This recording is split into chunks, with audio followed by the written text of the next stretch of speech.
মিশরে ফিরে আসতে তোমাদের এত দেরি হলো কেন? কেন আরো আগে আসোনি? মাননীয় মন্ত্রী মহোদয়, আপনি চেয়েছিলেন ছোট ভাইকে ছাড়া মিশরে আসব না। প্রকৃতপক্ষে আমাদের আব্বাজান বেনিয়ামিনকে আমাদের সাথে আসতে দিতে চাইছিলেন না। আব্বাজানকে রাজি করাতে একটু দেরিই হয়ে গেল। তোমরা তোমাদের কথার সত্যতা প্রমাণ করেছ। আমিও আমার ওয়াদা আমল করব। তোমরা তোমাদের প্রয়োজন মতোই গম পাবে।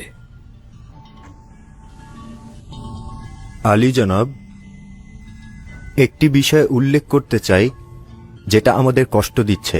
অনুমতি দেবেন? ক্যানানে ফিরে যখন গমের বস্তা খুললাম, গমের সকল মূল্য বস্তার ভেতর থেকেই পেলাম। কারণটা কি জানতে পারি?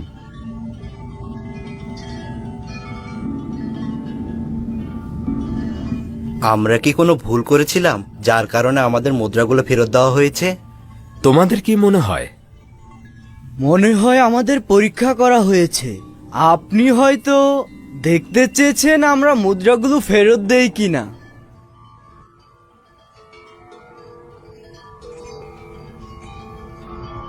হয়তো চাইছিলেন আমরা আবারও মিশরে আসতে উৎসাহী হই।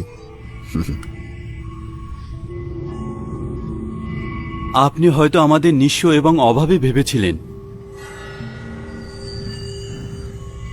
তোমরা যা ভাবছ হয়তো সেটাই তোমাদের জন্য ভাবা উচিত, কিন্তু আমি চাইছিলাম তোমাদের বৃদ্ধ পিতাকে হাদিয়া হিসাবে দিতে, কেননা তোমরা অত্যন্ত সম্মানের সহিত তাকে স্মরণ করেছিলে। তোমাদের মতো পুত্রের জন্য তার গর্ব করা উচিত। মেনিসাবু, যাও খাবার নিয়ে এসো।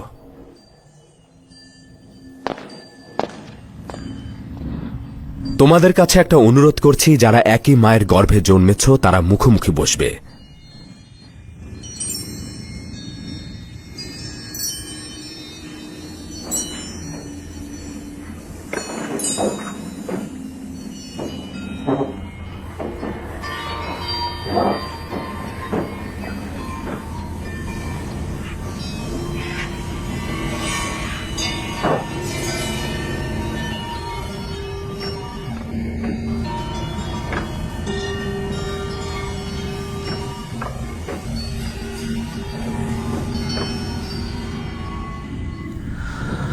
তুমি কেন একাকী রয়েছ? কেন বসছো না? মানে আমার মায়ের গর্ভের কোনো ভাই নেই। আপনি বলেছিলেন একই মায়ের গর্ভের ভাইয়েরা মুখোমুখি বসবে।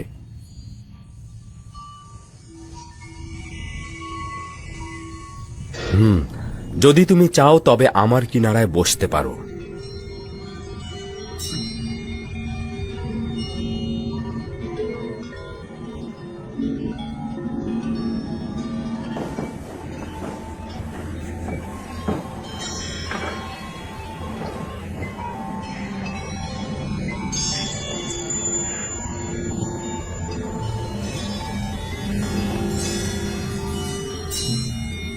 এটি আজিজে মিশরের মহানুভবতা, নয়তো আমার মতো একজন তুচ্ছ ব্যক্তি আপনার মতন একজন মহান ব্যক্তির নিকট। আরে বসো বসো। আমি খাবার টেবিলে একাকী বসে খেতে পছন্দ করি না। কত সুদর্শন ও প্রশান্তিদায়ক চেহারা তোমার। আচ্ছা, শিশুবেলার কোনো স্মৃতি কি তোমার মনে আছে? আমার ছোটবেলা ভাই ইউসুফের সাথেই কেটেছে। আমার সবকিছুই মনে আছে। তোমার পিতার সম্পর্কে বলো। তিনি অনেক বৃদ্ধ হয়ে গিয়েছেন। আমার ভাই ইউসুফের বিচ্ছেদ তাকে বৃদ্ধ ও অন্ধ করে দিয়েছে। সে খুব কষ্টে দিন যাপন করছেন। তাকে অসংখ্যবার ইউসুফের বিচ্ছেদ ভোলানোর চেষ্টা করেছি, কিন্তু কোনো ফায়দা হয়নি।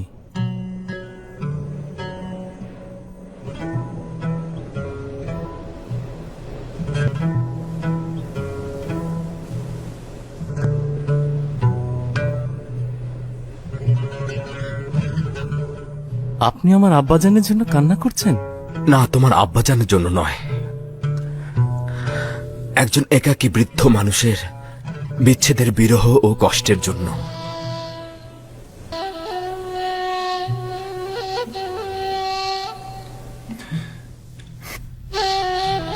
আচ্ছা, তোমার ভাই কি মারা গেছেন? এরা বলেছে নেকড়ে তাকে খেয়ে ফেলেছে। এটা আমি শুনেছিলাম, কিন্তু অনুমান করছি এদের কথায় হাকিকত নেই। তোমরা 10 জন ভাই দাঁড়িয়ে থাকলে আর তোমার ভাইকে নেকড়ে খেয়ে ফেললো?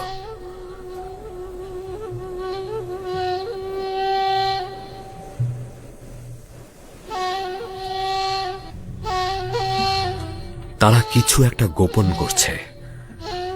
ধারণা করছি তোমার ভাই জিন্দা রয়েছে।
দেখছিস খোদাবান বেনিয়ামিনকে কতটা ইজ্জত দান করেছে।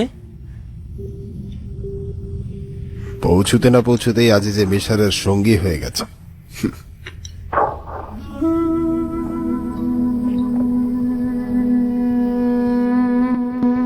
আপনার বাঁ হাতে যেমন তিল রয়েছে, আমার ভাই ইউসুফেরও বাঁ হাতে তিল ছিল।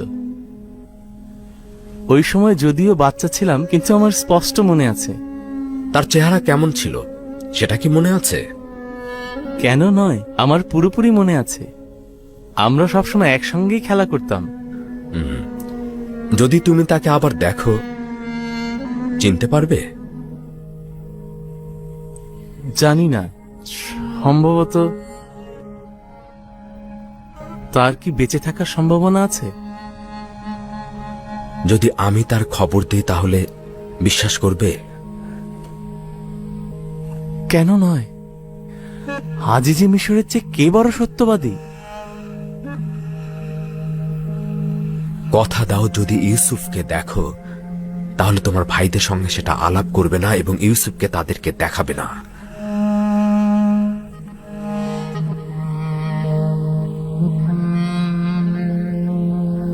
হ্যাঁ, কসম খাচ্ছি।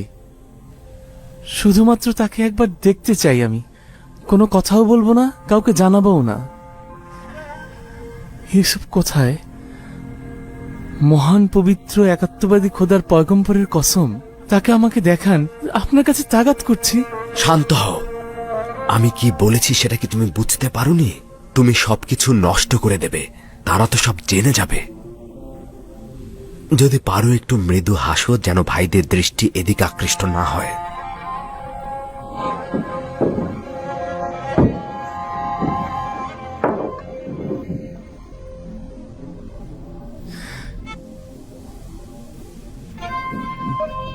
দেখতেই পাচ্ছ, নিজের উপরে পুরোপুরি নিয়ন্ত্রণ রয়েছে আমার।